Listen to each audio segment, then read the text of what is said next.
Guerre civile de Patrick Sintas. Le soleil, comme le clou du spectacle, là-haut, vivace et clair. Rien moins qu'un rite païen. Par exemple pour les vendanges, ou la messe des fous, donnée par des sots. Ceux qui sortent du temple ont les cuisses chaudes, et la gargouille décrochée est un superbe diable. Ou l'Athanor, secret de ceux qui sont restés.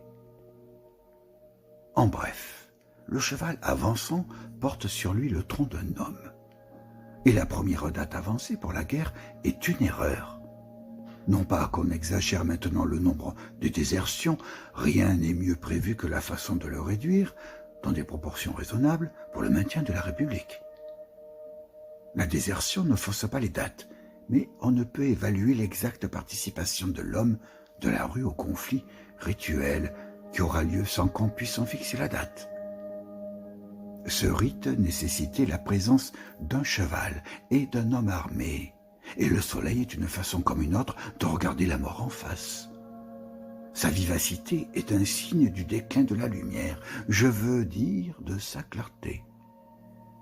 Ce que je vois de cette clarté qui m'aveugle, au moment que je ne sais plus qui se bat et pourquoi, c'est l'Athanor, toujours secret de ceux que la vie a cloîtrés dans les murs d'une prière aussi vieille que le monde, c'est-à-dire avant qu'un rite païen se retrempe aux sources du vin et du blé qui le dore, avant qu'un diable arrêté dans la pierre cesse de cracher l'eau qui le justifiait aux yeux du passant.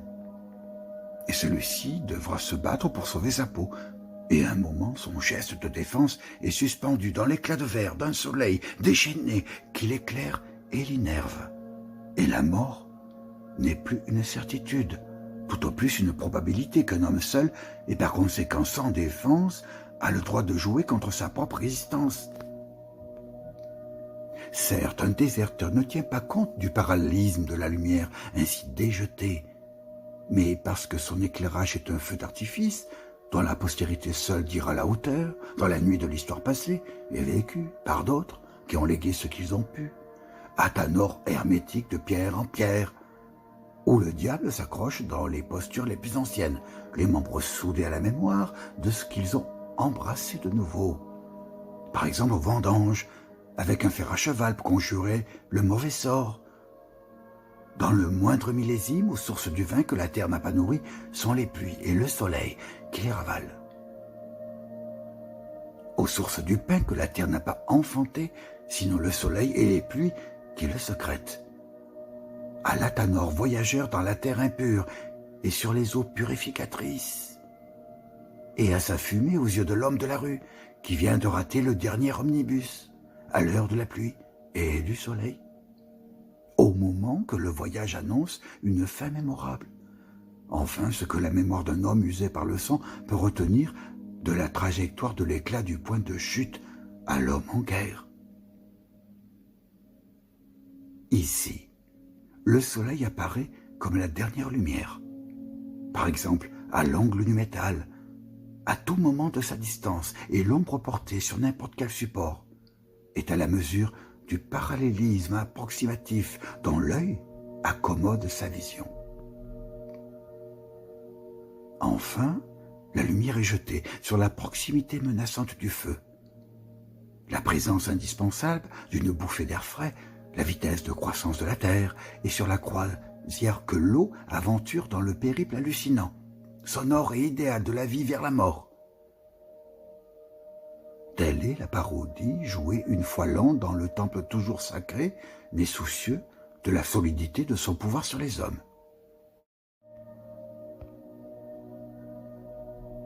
Ici, j'ai révélé la nature d'un soleil à l'approche de la mort, phanodrame par quoi Dieu a peut-être créé l'homme de toutes pièces. Mélodrame où le verbe est entré dans la bouche de l'homme. Logodrame que l'homme a joué pour en suspendre le goût dans la conversation de ses contemporains. Et l'ombre est portée par n'importe quel support, pour le prix d'une vie qui serait celle du Fils de l'homme. Et l'usure est une poignée de la monnaie frappée dans la mémoire à l'approche de la mort véloce et voyageuse, humée de loin. la mort à la pointe de la lumière, comme si Dieu avait planté son glaive dans la terre, et que les hommes s'en fussent servis pour crucifier un de leurs frères. Planter un homme les bras en croix, en une croix en forme d'homme. Oh, une guerre où les hommes se croisent et ne se rencontrent pas. Le feu au bûcher sur la place publique, les pigeons des places publiques, les allées des places publiques, et ainsi toute chose publique qui se réclame des droits de l'homme. La trajectoire n'est pas un banal problème de balistique, ni de criminologie. Il n'y a plus de bûcher sur la place publique. Il y a des pigeons qui battent de l'aile, il y a des allées pavées de douleur, il y a de l'eau dans les bassins, et ainsi toute chose publique. Et la trajectoire est une réponse à la mort des asphyxiés, la mort des enterrés vivants, la mort des noyés. On ne meurt plus dans le feu des places publiques, et la date avancée pour la guerre n'est pas celle des exécutions, où le feu renaîtra dans toute sa splendeur, ni celle du premier coup de feu, et de la première bombe, et du premier éclat, dans l'angle métallique d'une lumière naissante. Et de distance en distance, comme dirait Zénon d'Élée, Integritas, j'ai vu ce que pouvait donner une pareille pensée dans l'esprit des pauvres d'esprit, et mesurer l'illusion de la vie dans les yeux cristallins comme les sonorités du cymbalum au monde. Il y a des pigeons, des allées, des bassins et le feu dans l'athanor secret de ceux qui n'ont pas fait un geste pour se tirer du pétrin. Et cette année-là, le pain fut de mauvaise qualité, aussi dur que la pierre au 3e jour de son existence. C'est un acier, finement ciselé dans la pensée humaine. Il décrit comme un mot dans les airs trembleurs. Il taille avec ce mot l'oblique rayon de la mort. Un ancien combattant à qui il faut arracher les mots de ses lèvres avares me dit des anecdotes dont je ne saisis pas le sens. Par exemple, des torches vivantes, s'extrayant de la coque brûlante et déchirées des chars d'assaut au moment d'un maréchal juin, et ses yeux qui n'en peuvent plus de ne rien pouvoir ou se toucher les couilles parce qu'un général de l'âtre a fait signe vers la mine que la terre secrète devant l'impatiente colonne et 10 autres cadavres au bord de 10 autres trous et peut-être 100 autres mines. Et un même nombre de types à se toucher les couilles en signe de croix. Par exemple, l'inquiétante présence d'un sein nu au pied d'un mur, et plus loin de fillette qui se tient la poitrine en hurlant de douleur, les mains brûlantes de son propre sang qu'elle perdra de toute façon. Par exemple, un verre de trop, et un ancien combattant s'inquiète de ne plus rien entendre de sa propre respiration, et à peine sur fond d'arbre calciné, l'oblique raison que l'esprit devine sans que l'œil ne l'image.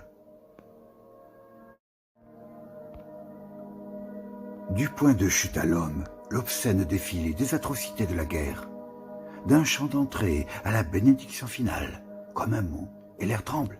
Soleil, lumière rituelle, forme rituelle, lieu rituel. Soleil Saint-Jean, dit le poète, se souvenant peut-être de telle figuration qui enfla son sexe comme une baudruche. Et un cheval avance, portant le tronc d'un homme qui ne brandit pas la croix soleil. J'ai mal d'avaler mes mots, mal au passage des mots, un angle mort dans la pensée humaine qui l'occulte d'un éclat de lumière. J'ai lu beaucoup de livres, pas tous. Des livres de guerre surtout, pas tous. La douleur, pas toute.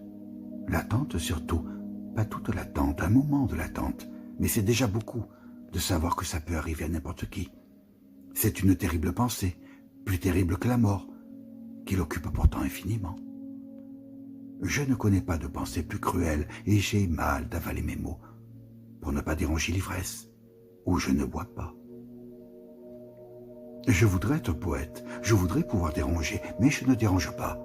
On me fait même une place, certes pas beaucoup de place dans ma place, mais une place en forme de place, avec des airs de place et des fêtes publiques et intimes. Je pourrais être poète, mais je ne dérange pas. J'ai ma place. La guerre aussi a une place, mais ce n'est pas pour tout de suite. Elle dérangera beaucoup. Elle changera les places respectives, et elle aura ses poètes, et je perdrai tout espoir de l'être moi-même un jour. Ici, le soleil a gagné, le point le plus haut de son éclat, dans l'angle d'un acier que la pensée humaine a forgé à force de mathématiques. On devine l'impossibilité d'un retour en arrière. On croit maintenant à l'irréversibilité du mouvement. Un déserteur m'a confié qu'il avait agi par amour et il exhiba une photographie pour témoigner de cet amour. Mais l'amour n'est pas un droit, ni la photographie une preuve.